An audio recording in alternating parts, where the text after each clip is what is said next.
चलिए बच्चों, अपन यहाँ पर उदाहरण नंबर 4 हल करेंगे।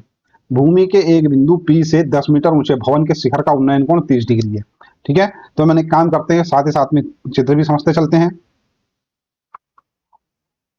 भूमि पर कोई बिंदु P है, तो ये हमारे पास भूमि है, भूमि पर कोई बिंदु P दे रखा है। 10 मीटर ऊंचे भवन, ये हमारे पास भवन है, मान लो ये भी क्या है, भवन है। ठीक है, ये क्या है, 10 मीटर ऊंचा है। ठीक है, तो भवन की ऊंचाई क्या है, ए बी की 10 मीटर है। अब क्या बोल रहा है, शिखर का उन्नयन कोण। मान लेते हैं ये जो बी है ये क्या है, शिखर है, और इसका उन्नयन कोण कितना दे रखा है बच्चों, ये हो रहा है हमारे पास 30 डिग्री। ठीक है, ये है 30 डिग्री। भवन के शिखर पर एक ध्वज लहराया गया है, ये ध्वज दिख रहा है हमको। ठीक है, मान लेते हैं कि इसका ध्वज का जो डंडा है वो डीबी है। ठीक है, पी से ध्वज के शिखर का उन्नयन कोण 45 डिग्री है। तो ये जो हमारे पास अगर मान लो ध्वज यहां से यहां तक इसका ध्वज का दंड है। ठीक है, तो ये जो डी बिंदु है ये क्या होगा, ध्वज दंड का शिखर होगा। तो शिखर का जो उन्नयन कोण कितना दे रखा है इन्होंने, 45 डिग्री दे रखा है। ठीक है, अब ध्वज दंड की लंबाई P से भवन की दूरी ज्ञात कीजिए। P से भवन की दूरी भी ज्ञात करना है अपने को, मतलब ये PA भी ज्ञात करना है अपने को, और क्या करना है, BD भी ज्ञात करना है। ठीक है, समझ में आ चुका है अपने को। अब यहाँ पे जो दिया है वो अपन लिख लेते हैं।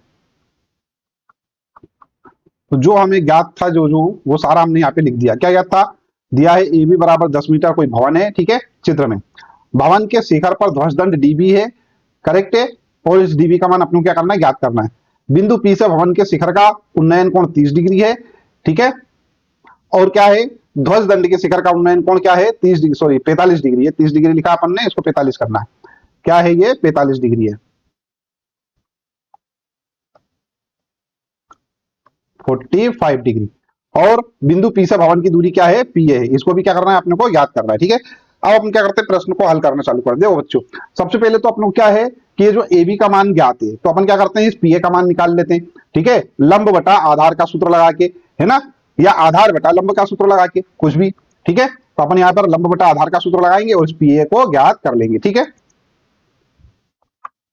तो नेक्स्ट पेज पे चलते हैं अपन। ये हमारे पास चित्र ले आए हैं हम यहाँ पर। देखो, त्रिभुज पी ए बी में ये वाला जो कोण है भैया, ये क्या है हमारे पास, 90 डिग्री है। ठीक है, 90 डिग्री है, तो यहाँ पर लंब बटा आधार वाला यहाँ पर सूत्र लगा सकते हैं अपन। तो यहाँ पे लिखता हूं बच्चों में, क्या, त्रिभुज पी ए बी में, है ना, पी ए बी में। ठीक है,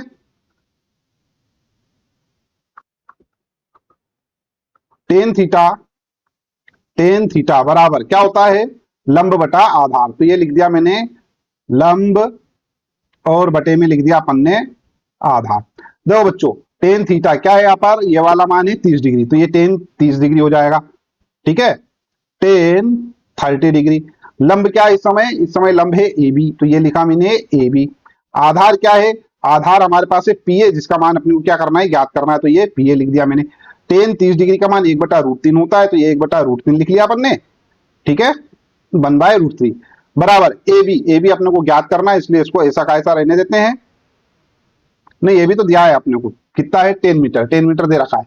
इसको लिख लो भैया, AB बराबर 10 मीटर दे रखा है।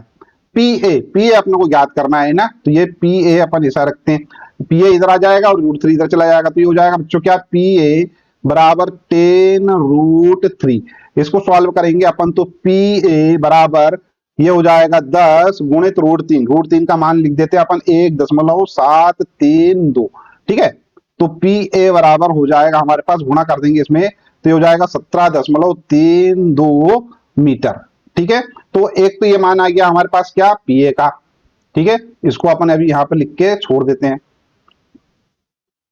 ठीक है, इस PA के मान से अपने को क्या करना है, अब अपन इस पूरे के पूरे AD का मान निकाल लेते हैं, यहां से यहां तक का मान। ठीक है, यहां लिखते हैं अपन त्रिभुज PAD में, दो PAD में क्या होगा भैया, ये वाला कोण लेना है अपने 45 डिग्री का। आधार अपने को पता चल चुका है 17.32, है ना, और लंब अपने को ज्ञात करना है। ठीक है, यही वाला सूत्र लगा देंगे अपन 10 का ही। ठीक है, तो यहां पे लिखता हूं मैं क्या, टेन थीटा बराबर, यही सूत्र लगा देते हैं अपन, लंब बटे में आधार। ठीक है, अब देखो यहां पे लिखता हूं मैं टेन थीटा, टेन 45 डिग्री हो जाएगा। अब तो ये हो जाएगा क्या, टेन 45 डिग्री बराबर में, ठीक है। आओ अब यहां पर देखो लंब, लंब क्या बन रहा है यहाँ पर हमारे पास, एडी बन रहा है, एडी, एडी। और आधार, आधार क्या बन रहा है हमारे पास, पीए।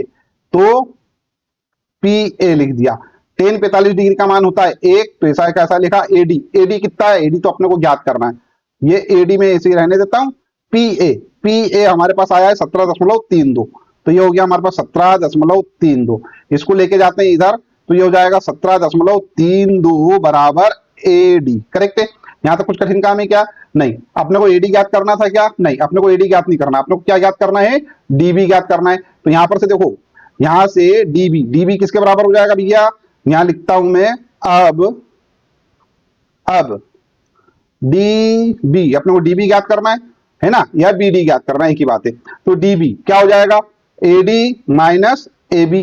तो यहां से लिखता हूं मैं एडी माइनस एबी, तो ये डीबी बराबर एडी, एडी कितना है, एडी हमारे पास आया है 17.32, तो ये लिख दिया मैंने 17.32 माइनस एबी, एबी क्या था 10 मीटर था, तो ये माइनस 10 हो जाएगा। तो यहां से डीबी बराबर क्या आ रहा है, 17 में से 10 घटाएंगे तो आएगा 7, 7.32 मीटर। करेक्ट है, तो ये हमारा क्या हो जाएगा भैया, आंसर हो जाएगा। हमारे पास दो आंसर आने थे, ये दोनों आंसर आ गए हैं, ठीक है। उत्तर में हम लिख देंगे पी से भवन की दूरी 17.32 मीटर है तथा ध्वज दंड की लंबाई 7.32 मीटर है, ठीक है। तो क्वेश्चन जो था थोड़ा सा कठिन था, लेकिन आशा करता हूं आपको समझ में आ गया होगा। वीडियो को लाइक जरूर कर दीजिएगा।